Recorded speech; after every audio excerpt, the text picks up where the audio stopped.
Well, fortunately, I keep most of my money in banks. Welcome to Stumari. This is episode 2. How much will it cost to build my first app? Thanks for joining us. I'm Tom, CEO of Stumari. Stick around. We're going to discuss how much it will cost to build your first app. Now, it's going to depend on a lot of different factors. You might need investors or a license to print money. Here's mine. I know what you're thinking. What the heck do you mean that you have a license to print money? Well, law school is almost paid for me, and you essentially have a license to print money. Granted, you need a client, then you need to invoice them, and they have to timely pay you. However, that's not all that different from what happens when you are building your first app, as opposed to having a legal talent. You are buying a software talent, whether or not that person's really good at JavaScript, or if they're really good at Java, which are two different things, by the way, or if they're really good in coding in general on all the systems that you need to be able to construct the app that you have. There is a difference, however. Lawyers are far more stringently regulated, and their office is just down the block, as opposed to in Russia, Ukraine, Slovenia, or India, or anywhere else in the world where you may be contracting with somebody that you've met on Upwork to build your dream app. If you want us at Stumari to help you build your dream app, go to stumari.co and click on the Contact Us tab. So how much will your app cost to build? That is a question that has many factors we're going to discuss. And you're going to want to stick around until the end, because that's when we're going to talk about what back-end language you should consider using to keep the cost of developing your app down. So stick around and learn what back-end is best for your bottom line. So let's talk on the main 5 things that are really going to dictate the price fluctuations in the bid for your app. First, features. What types of stuff do you want your software application to do? What technologies does it need to rely upon in delivering its data or whatever thing that it does to its end user? Is it something that's going to be taking all the crap in the phone that has the gyroscope and then the movement and then the AR kits that are now starting to come out? There's a lot that you can use that's already in the phone, but then you have to track certain data for it. Fitbit's a good example, or the watches are good examples. Are you going to do some type of Internet of Things approach? Do you have an app that also has a piece of hardware on the side of it? That's going to really inflate the cost, because now you're talking about OEM, original equipment manufacturer perhaps.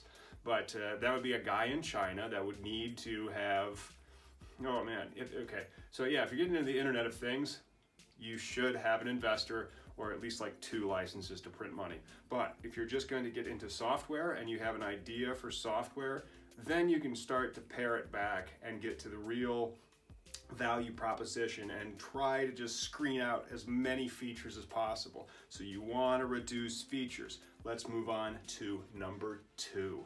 Number 2 is going to be the team that you need to put together to build the actual software. Remember, software is a team sport. You're going to need somebody on the front end. You're going to need somebody who's a designer. You're going to need an iOS guy. You're going to need an Android guy.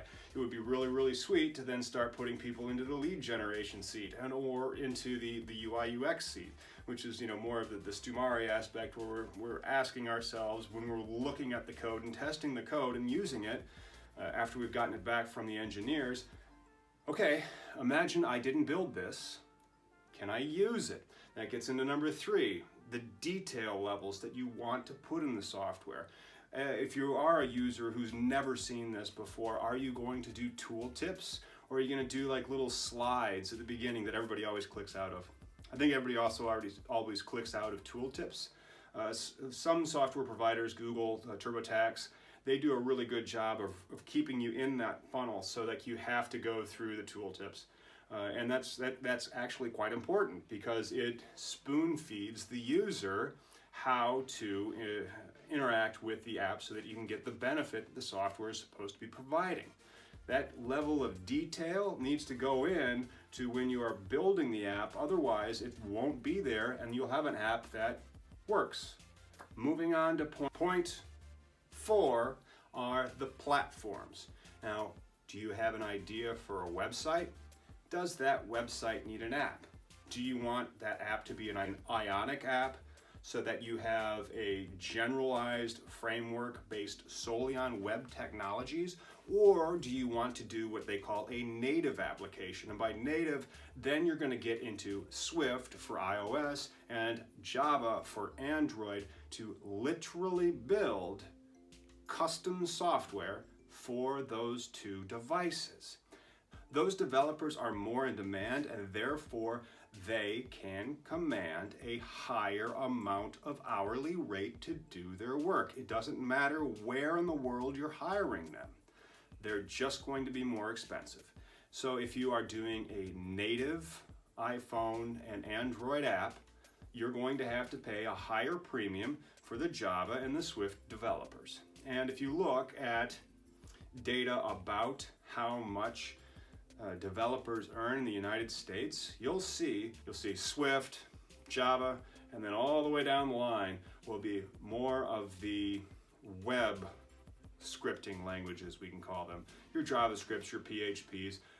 Python's even more expensive. Ruby's more expensive. So you could be using all these languages to build your back end for your business logic, but if you're doing native apps because you've made that decision that you're going to go native and you're going to be on all the major platforms, you still have to code in those platforms' languages. So you're going to be in Java, you're going to be in Swift. And the platforms will also make it a little bit more expensive. And let's talk about the last thing. Finally, fifth, you are making custom software. You're not making something that's pre-packaged. You're not doing a Shopify store. Perhaps you've done a Shopify store and now it's starting to bust at the seams and you need to get in there and you need to start customizing it. That's where it gets more expensive. You have specific needs that have never been done before and you want them to become reality. Cool, that's awesome, you're doing creative stuff. Now sure, a lot of software, well, all software has libraries, and there's so much code that's already been written that any particular program you're going to make will rely upon. Sometimes they're referred to as dependencies, and you have to manage these so that they're always up to date. WordPress is a little bit more familiar to most people generally, so you can kind of look at those as the plugins. But sometimes the plugin isn't enough and you need to go custom. So you're talking about developing actual software that's never existed. It's a complex scheme that you're devising. And because of that, it takes time and it takes refactoring. And then after it works, you have to go back to the UI UX. You don't have to Stumari the shit. Be like, all right, is this code base fun? Are you looking at it as if you've never done it before?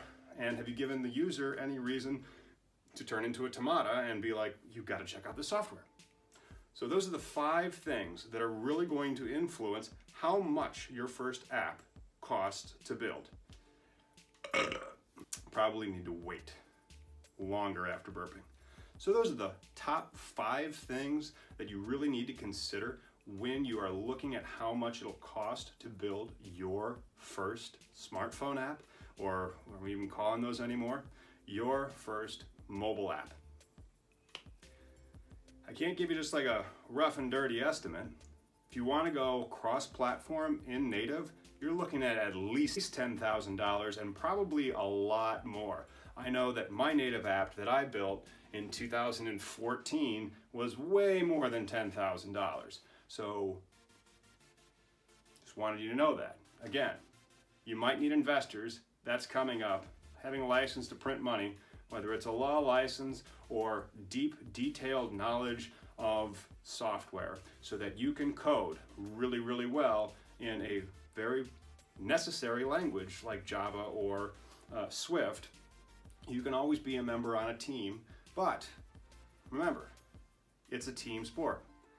It becomes more difficult because you need all these people on the team to be able to ship your first software application cross-platform. And to sum up, let's talk about just ballparking it as to what you can expect your quote to be for a native app that is cross-platform, both iOS and Android. It is at least going to be $10,000. Depending on the features, that could be $30,000, it could be $60,000. Software out there runs into the millions of dollars. The Facebook code is billions of dollars of code.